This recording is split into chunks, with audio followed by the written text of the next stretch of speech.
What if the lush green jungles of Guyana, home to some of the planet's richest biodiversity, could disappear under mining pits and never come back?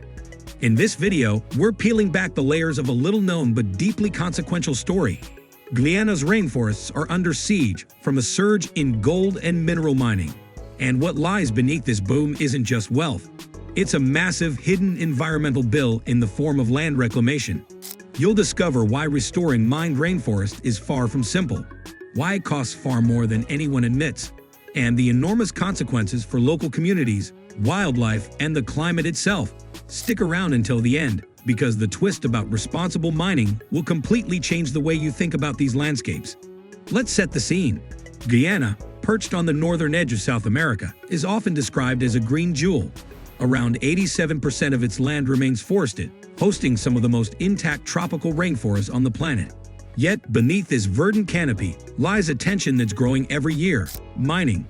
For decades, gold and other mineral extraction have fueled the country's economy. But in recent years, the intensity has grown dramatically. The government, acknowledging the environmental risks, has promised land reclamation to restore mined-out areas.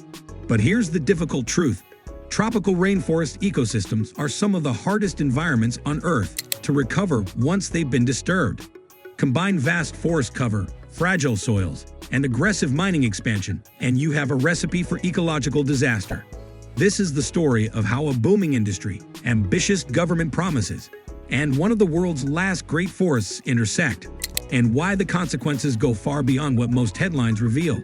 The mining sector in Guyana is expanding at an unprecedented pace. By mid-2025, official reports indicated that gold mining had experienced significant growth over the previous 5 years, with production increasing and new concessions opening deep within forested areas. The government has touted this as a major economic success, emphasizing employment opportunities, export revenues, and increased investment. Alongside this surge, the Guyana Geology and Mines Commission, or GGMC, has issued updated guidelines for environmental compliance and land reclamation.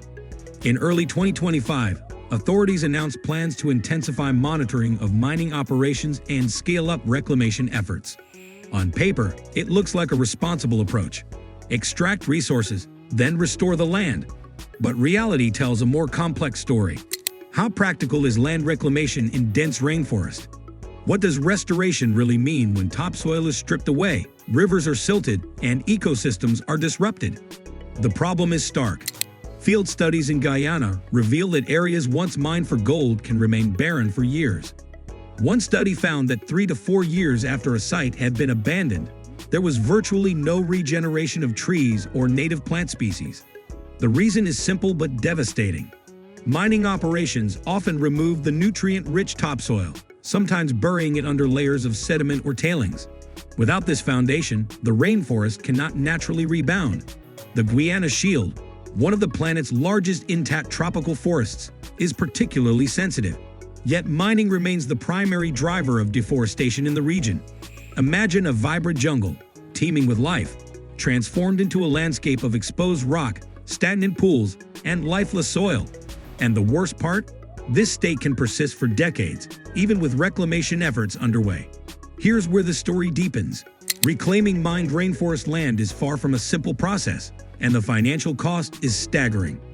Research indicates that restoring 1 hectare of tropical forest after mining can cost up to $3,000, sometimes more depending on terrain and accessibility. This doesn't just include planting trees. It involves soil reconstruction, water remediation, erosion control, and long-term monitoring. The GGMC's regulations emphasize reclamation and environmental compliance, signaling a commitment to mitigation.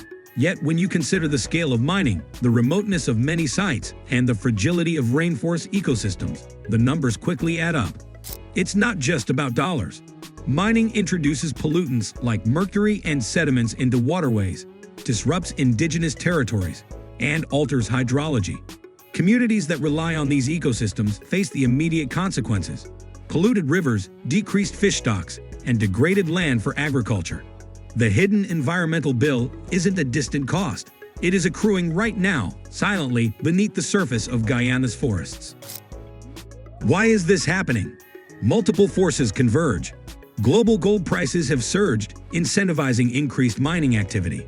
The lure of profits makes it difficult for regulatory frameworks to keep pace. Governance challenges compound the problem. Many mining operations are located in remote regions with limited oversight. Reports have flagged inadequate institutional capacity as a constraint on effective environmental monitoring.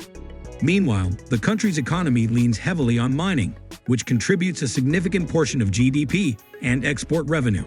Layered on top of these economic and governance pressures are ecological realities. Rainforest soils are delicate, and once disrupted, they are exceptionally hard to restore. Water systems are altered, topsoil is stripped, and nutrient cycles are broken. Together, these factors create a system primed for rapid extraction, but one in which reclamation is always playing catch-up. The rhetorical question looms. In a system designed for extraction, can restoration ever realistically keep pace? Officially, reclamation frameworks are in place.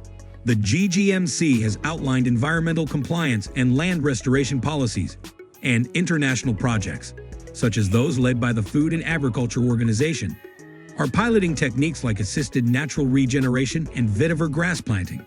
The government emphasizes its commitment to balancing resource development with environmental stewardship. Yet the reality remains challenging.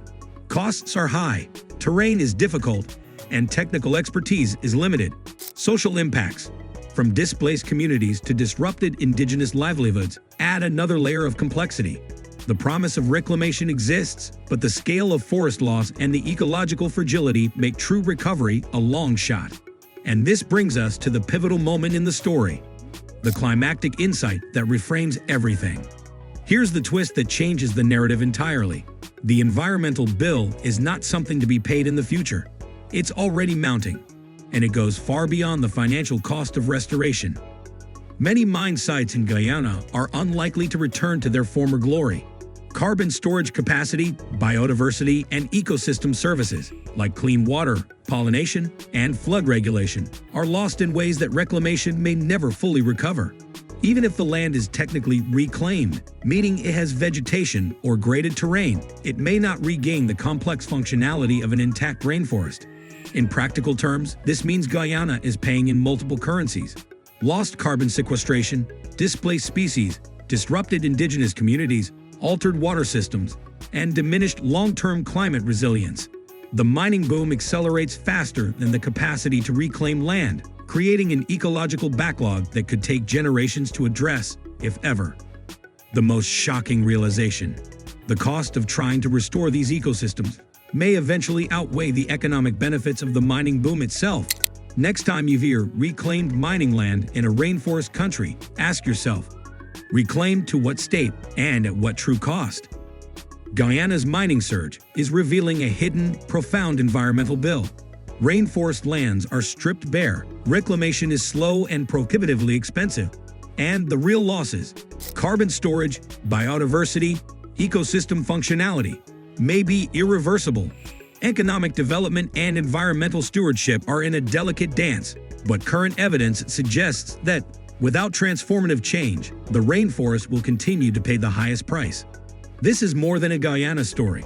It's a warning about the challenges of balancing resource extraction and conservation in some of the planet's most fragile ecosystems. The rainforest's silent sacrifice is a debt that no accounting ledger fully captures. If this video opened your eyes to the true cost of mining in rainforests, please like and share it so more people understand what land reclamation really means. Subscribe to the channel for more in-depth explorations of hidden environmental truths, and join the conversation in the comments. Do you believe rainforest reclamation can never fully restore what was lost, or some ecological debts simply too great to repay? Your thoughts could spark a conversation that matters.